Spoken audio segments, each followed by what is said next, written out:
Hello friends, ഇന്ന് നമ്മൾ നോക്കാൻ പോകുന്നത് പുതിയൊരു ടോപ്പിക്കാണ് അവ്യയം, അതായത് ഇൻഡിക്ലൈനബിൾസ്. ആട്ടെ, ഈ അവ്യയം എന്നാൽ എന്താണ്? സംസ്കൃത ഭാഷ में दो प्रकार के शब्द होते हैं.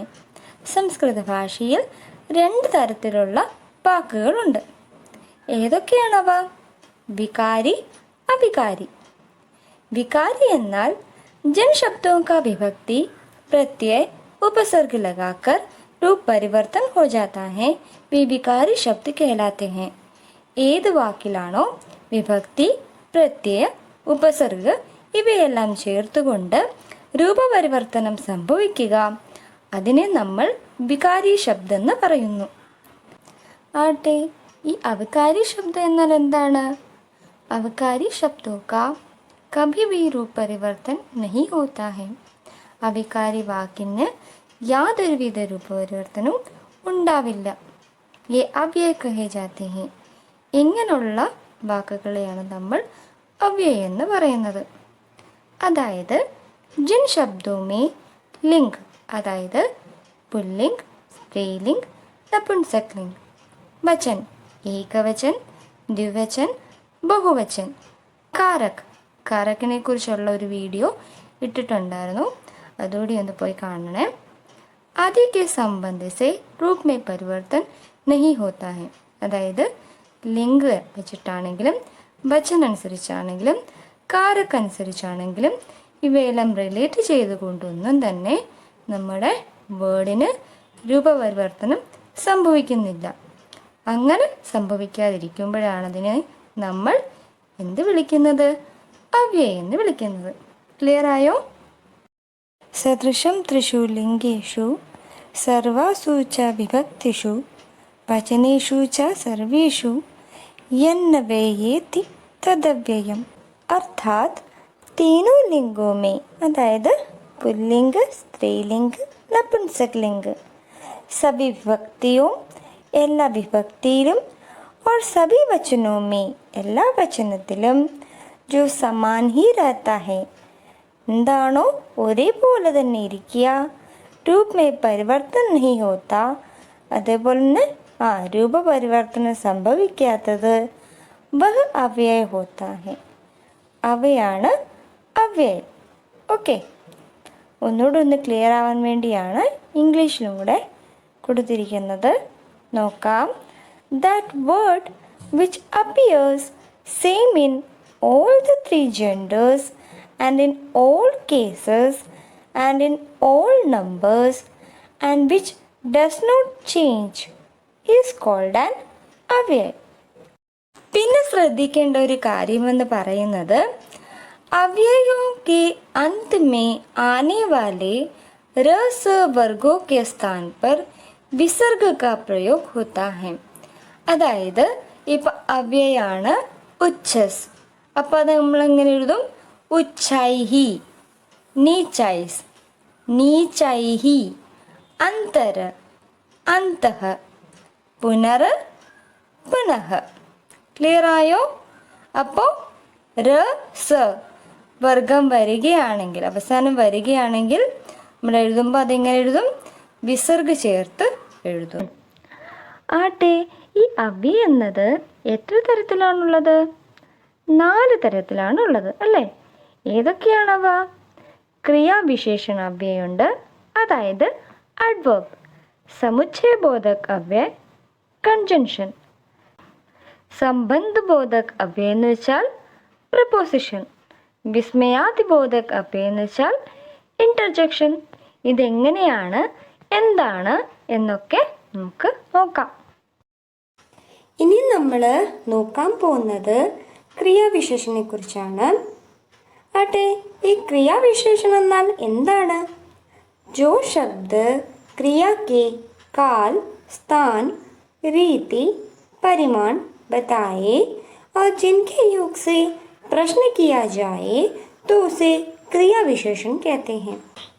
അതായത് ഏത് വാക്കാണോ ക്രിയയിലെ കാൽ, ടെൻസ്, സ്ഥാൻ, പ്ലേസ്, രീതി, വേ ടു വർക്ക്, പരിമാൺ, ക്വാണ്ടിറ്റി, ബതായെ, പറയുക, और जिनके योग से प्रश्न किया जाए എന്താണോ ചോദ്യം ചെയ്യപ്പെടുക तो उसे ക്രിയാവിശേഷൻ कहते हैं. ക്രിയാവിശേഷൻ എന്ന് പറയുന്നു.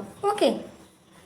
വേറൊരു രീതിയിൽ പറഞ്ഞാൽ जो शब्द क्रिया की विशेषता प्रकट करते हैं उन्हें क्रियाविशेषण कहते हैं. ഏത് വാക്കാണോ ക്രിയയുടെ വിശേഷത കാണിക്കുന്നത് അതിനെ നമ്മൾ ക്രിയാവിശേഷണം എന്ന് പറയുന്നു. ആദ്യം തന്നെ നമുക്ക് കാലവാചക് അവ്യയം എന്താണെന്ന് നോക്കാം. കാലവാചക് അവ്യയം എന്ന് പറയുന്നത് ടെൻസിനെ സൂചിപ്പിക്കുന്ന ചില അവ്യയങ്ങളാണ്. നോക്കിയാലോ. യഥ എന്നാൽ ജബ്, വെൻ, തദാ, തബ്, ദെൻ, കഥാ, കബ്, വെൻ, സദാ അല്ലെങ്കിൽ സർവദാ, ഹമേഷ, ഓൾവേസ്. അധുനയ്ക്ക് രണ്ടർത്ഥമുണ്ട്. അബ് എന്നാൽ നൗ, ആജ്കൽ എന്നാൽ നൗവഡേയ്സ്. ഈ രണ്ട് കാര്യങ്ങളും സൂചിപ്പിക്കാൻ വേണ്ടി നമ്മൾ ഉപയോഗിക്കുന്ന അവ്യയമാണ് അധുന. ഓക്കെ. ഇദാനിം എന്നാൽ ഇസ് സമയം, this time. സംപ്രതി Ab, now, സാമ്പ്രതം ഇന്ദിനോ, നൗവഡേയ്സ്. Okay. ഒരേ അർത്ഥം വരുന്ന രണ്ട് വാക്കുകളുണ്ടല്ലേ. ഇനി നമുക്ക് നോക്കാം. അദ്യ. അദ്യ എന്നാൽ എന്താണ്? ആജ്, ടുഡേ. ഹ്യാഹ് എന്നാൽ ബീതാക്കൽ, എസ്റ്റർഡേ. ശ്വഹ, ആനെ വാലാ കൽ, ടുമോറോ. സായം, शाम को, in the evening. प्रातः, सुबह, morning. शीघ्रम, जल्दी ही അല്ലെങ്കിൽ जल्दी ही, soon. दिवा, दिन में, in the morning. नक्तम, रात में, at night. परश्व, परसों, അതായത് ഡേ ആഫ്റ്റർ ടുമോറോ. ബഹുദ അർത്ഥം എന്താണ്? അക്സർ, അതായത് ഓഫൺ. സംഭവതഃ, ഷായത്, പെർഹാപ്സ്. ചിരം എന്നാൽ ദേർ സേ, ലേറ്റ്. ഏകദ, ഏക് ബാർ അല്ലെങ്കിൽ ഏക് ദിൻ, once, once upon a time. ആട്ടെ, ഈ പറഞ്ഞ അവ്യയം എവിടെയാണ് നമ്മൾ ഉപയോഗിക്കുക? ഒരു സ്റ്റോറി പറയുന്ന സമയത്ത് ഉപയോഗിക്കും അല്ലേ. അടുത്ത നോക്കാം. കദാചിത്, കഭി, അതായത് സംടൈംസ്. ഇനി നമ്മൾ നോക്കാൻ പോകുന്നത് സ്ഥാനവാചക് അവ്യയമാണ്, അതായത് പ്ലേസിനെ സൂചിപ്പിക്കുന്ന ചില അവ്യയങ്ങൾ. ഓക്കെ, നോക്കിയാലോ. യത്ര, യഹാ. ഹിയർ. അത്ര, യഹാ. ഹിയർ. യത്രേൻ്റെ അത്രേൻ്റെ അർത്ഥം ഒന്ന് തന്നെയാണ്. മനസ്സിലായല്ലോ. നോക്കാം. തത്ര, വഹാം. ദയർ. കുത്ര അല്ലെങ്കിൽ ക്വ.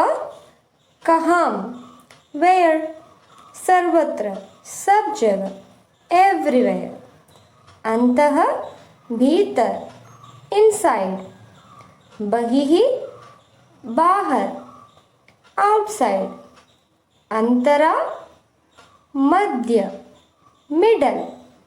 ऊंचाई ही, जोर से, लाउडली. नीचाई ही അല്ലെങ്കിൽ അധക് എന്നത് നീച്ചെ. ബിലോ അല്ലെങ്കിൽ വേറൊരു വാക്ക് എന്താണ് പറയാം? ഡൗൺ. ഓക്കെ. സമത, നികഷ അല്ലെങ്കിൽ പാർശ്വേ. ഈ മൂന്നിൻ്റെ അർത്ഥം ഒന്നാണ്. നസ്ദീക്. ടൈപ്പിംഗ് എററാണ് അവിടെ. അന്യത്ര എന്നാൽ ദൂസരി ജഗ, അതർ പ്ലേസ്. ആരാത്ത്, പാസ് യാ ദൂർ, നിയർ ഓർ ഫാർ. തതഃ, इसलिए, therefore. ഇതസ്തത, ഇധർ ഉധർ, ഹിയർ ആൻഡ് ദെയർ. അഭിതഃ, പാസ് അല്ലെങ്കിൽ തക്, അതായത് നിയർ, അപ് ടു. അഗ്രേ എന്നാൽ ആകെ, അഹെഡ് അല്ലെങ്കിൽ ബിയോണ്ട് എന്നർത്ഥമാണ് വരിക കേട്ടോ. പുരതഃ, ആകെ, ഇൻ ഫ്രണ്ട് ഓഫ്. ഇനി നമ്മൾ രീതിവാചക് അവ്യയമാണ് നോക്കാൻ പോകുന്നത്. ആട്ടെ, ഈ രീതിവാചക അവ്യയം എന്ന് വെച്ചാൽ എന്താണ്? വേ ടു വർക്ക്, വർക്ക് ചെയ്യുന്ന രീതിയെക്കുറിച്ച് പറയാൻ ഉപയോഗിക്കുന്ന ചില അവ്യയങ്ങളാണ് രീതിവാചക അവ്യയം. ഓക്കെ. ശനൈഹി ധീരെ, സ്ലോലി. പുനഃ അല്ലെങ്കിൽ ഭൂയഃ, ഫിർ, ദെൻ. യഥാ, ജൈസെ, ലൈക്ക്. തഥാ, വൈസെ. അങ്ങനെ. ഇംഗ്ലീഷിൽ പറഞ്ഞാൽ ബൈ ദ വേ. നിങ്ങൾ മലയാളത്തിലുള്ള അർത്ഥം മനസ്സിലാക്കി വെച്ചാൽ മതി കേട്ടോ. യഥ എന്നാൽ എങ്ങനെയാണോ, തഥ അങ്ങനെ. ഓക്കെ. സഹസ അല്ലെങ്കിൽ അകസ്മാത്ത് എന്ന് പറയുന്നത് അചാനക്, സഡൻലി. സമ്യക് എന്നാൽ ठीक से, properly. असकृत bar bar, again and again, repeatedly. Okay. कश्चित എന്നാൽ किसी प्रकार, somehow. കതശ്ചൻ किसी प्रकार, somehow. രണ്ടിൻ്റെ അർത്ഥം ഒന്ന് തന്നെയാണ്. ഓക്കെ. കതശ്ചിത് ആണെങ്കിലും കതശ്ചൻ ആണെങ്കിലും. ഓക്കെ. അജസ്ത്രം लगातार, repeatedly. इत्यർ इस प्रकार, दिस वे. एवं इस प्रकार, thus. ഹിന്ദിയിൽ അർത്ഥം ഒന്ന് തന്നെ, പക്ഷേ ഇംഗ്ലീഷിൽ അർത്ഥം മാറുന്നുണ്ട്.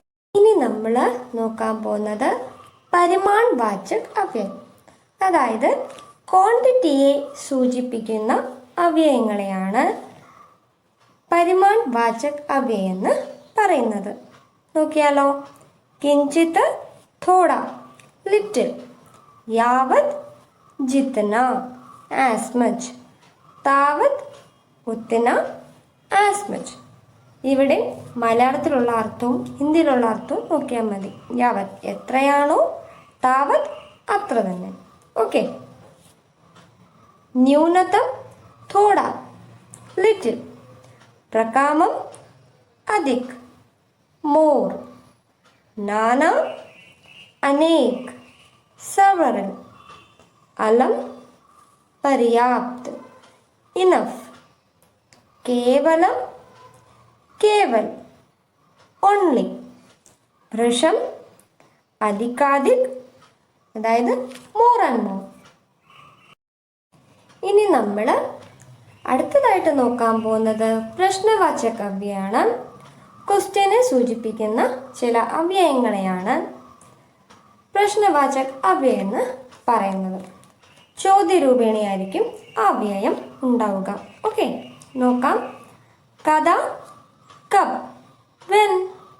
അഥ കിം, ഹാ തോ ക്യാ, യെസ് സോ വാട്ട്, കിമർത്ഥം, കിസ് ലിയേ, ഫോർ വാട്ട്, ക്വാ അല്ലെങ്കിൽ കുത്ര, കഹാ, വെയർ, കുതഹ, കഹാ സേ, ഫ്രം വെയർ. ഓക്കെ. ഡിഫറൻസ് മനസ്സിലായോ? ഇനി കഥം, കേസെ, ഹൗ അല്ലെങ്കിൽ ഇൻ വാട്ട് മാനർ. കിം എന്നാൽ ക്യാ, വാട്ട്. ഇനി അടുത്തതായിട്ട് നമ്മൾ നോക്കാൻ പോകുന്നത് സമുച്ചയബോധക അവ്യയമാണ്, അതായത് कंजंक्शन. समुच्चयबोधक अव्यय वे शब्द होते हैं जो अव्यय शब्द, पदों या वाक्यों को जोड़ने का काम करते हैं. ഏത് അവ്യയമാണോ ശബ്ദ്, വാക്ക്, പദവും, പദങ്ങൾ യാ വാക്യവും അല്ലെങ്കിൽ സെൻറ്റൻസിനെയോ को जोड़ने का काम करते हैं, അതായത് കണക്ട് ചെയ്യുന്നത്, അതിനെയാണ് നമ്മൾ സമുച്ചയബോധക അവ്യയം എന്ന് പറയുന്നത്. ച അല്ലെങ്കിൽ തഥ, ഓർ, ആൻഡ്. ഹി അല്ലെങ്കിൽ യതഃ, ക്യോംകി, ബിക്കോസ്. വ അല്ലെങ്കിൽ അഥവാ, യാ, ഓർ, യത്, की, दैट. अपि, भी, and. अतः, इसलिए, because. तु, तो, so. यदि അല്ലെങ്കിൽ ചേത്ത്, अगर, if. तदा, तो, then. परम, लेकिन, but. यद्यपि, हालांकि, although. तथापि, फिर भी, still. अपितु, बल्कि, rather. अन्यथा, नहीं तो, or else. किं वा अथवा or. अपरश्च or be and also. तर्हि तो so. ഇനി അടുത്തതായിട്ട് നമ്മൾ നോക്കാൻ പോകുന്നത് സംബന്ധബോധക് അവ്യയാണ്. ഇത് പ്രിപ്പോസിഷൻ തന്നെയാണ്, പക്ഷേ ഇൻ റിലേറ്റീവ് ക്ലോസ്. ഓക്കെ, അതായത് संबंधबोधक अव्यय वे शब्द होते हैं जो वाक्य के अंतर्गत संबंध भाव को दर्शाते हैं. The words that shows the relational sense within a sentence. ഒരു സെൻറ്റൻസിലെ റിലേഷനെ കാണിക്കാൻ ഉപയോഗിക്കുന്ന ചില അവ്യയങ്ങളെയാണ് സംബന്ധബോധക് അവ്യയം എന്ന് പറയുന്നത്. യാവത് ജബ് Tak unless, താവത് തബ് Tak till then, അന്തര അല്ലെങ്കിൽ വിന ബിന വിതൗട്ട്, യഥാ ജൈസെ ആസ്, തഥാ വൈസെ ബൈ ദ വേ. നിങ്ങൾക്ക് ഇംഗ്ലീഷിൽ നോക്കുമ്പോൾ ഒരു കൺഫ്യൂഷൻ ഉണ്ടായേക്കാം, അതെന്താ ഇങ്ങനെയെന്ന്. അപ്പം നിങ്ങൾ മലയാളത്തിലുള്ള അർത്ഥം മനസ്സിലാക്കി വെച്ചാൽ മതി. ഓക്കെ, യഥ എന്നാൽ എങ്ങനെയാണോ, തഥ അങ്ങനെ. Okay, Prayut ഉൾട്ടെ on the contrary, युगपद एक साथ together, समन्तात चारों ओर से all around or from all around. Okay, അടുത്തതായിട്ട് നോക്കാൻ പോകുന്നത് വിസ്മയാദി ബോധകവ്യയാണ്, അതായത് ഇൻ്റർജെക്ഷൻ. അതായത് നമ്മളിപ്പോൾ ഒരു സെൻറ്റൻസിൽ അത്ഭുതം കാണിക്കാനും അല്ലെങ്കിൽ നിരാശ കാണിക്കാനും ഘൃണ കാണിക്കാനും ആദരവ്, സുഖദുഃഖം, സന്തോഷം, വിഷാദം, ഈ ഭാവങ്ങളൊക്കെ തന്നെ കാണിക്കാൻ വേണ്ടി ഉപയോഗിക്കുന്ന ഒരു അവ്യയമാണ് വിസ്മയാദിബോധക് അവ്യय. ओके, विस्मयादिबोधक अव्यय वो शब्द होते हैं जो वाक्य में विस्मय, निराशा, घृणा, आदर, सुख दुख, हर्ष, विषाद आदि भावों को दर्शाता है. അതുപോലെ തന്നെ അവ്യയത്തിൽ പെടുന്ന വേറൊരു ടേമാണ് ഉപസർഗ്. ഉപസർഗ് ഭി അവ്യയ്ക്ക് അന്തർഗത് ആത്തെ ഹെ. ഉപസർഗവും അവ്യയത്തിൻ്റെ ഉള്ളിൽ തന്നെ വരുന്ന ഒരു ടേമാണ്. ഉപസർഗിനെ കുറിച്ച് ഞാൻ ഓൾറെഡി വീഡിയോ ചെയ്തതാണ്, അതിൻ്റെ ലിങ്ക് താഴെ ഞാൻ മെൻഷൻ ചെയ്തേക്കാം. അപ്പോൾ എല്ലാവർക്കും ഈ സെക്ഷൻ നന്നായി മനസ്സിലായെന്ന് കരുതുന്നു. എല്ലാവർക്കും ഈ വീഡിയോ ഇഷ്ടമായെന്ന് കരുതുന്നു. ഇഷ്ടമായ ലൈക്ക് ചെയ്യുക, കമൻറ്റ് ചെയ്യുക, ഷെയർ ചെയ്യുക, സബ്സ്ക്രൈബ് ചെയ്യുക. സബ്സ്ക്രൈബ് ചെയ്യുമ്പോൾ സൈഡിലൊരു ബെല്ലൈക്കൺ ഉണ്ട്, അതും കൂടെ ഒന്ന് എനേബിൾ ചെയ്യുക, ഓൾ എന്ന ഓപ്ഷൻ കൊടുക്കാം. എന്നാൽ മാത്രമേ ഇനി ഞാൻ വീഡിയോസ് ഇടുമ്പോൾ നിങ്ങൾക്ക് നോട്ടിഫിക്കേഷൻ കിട്ടുകയുള്ളൂ. താങ്ക്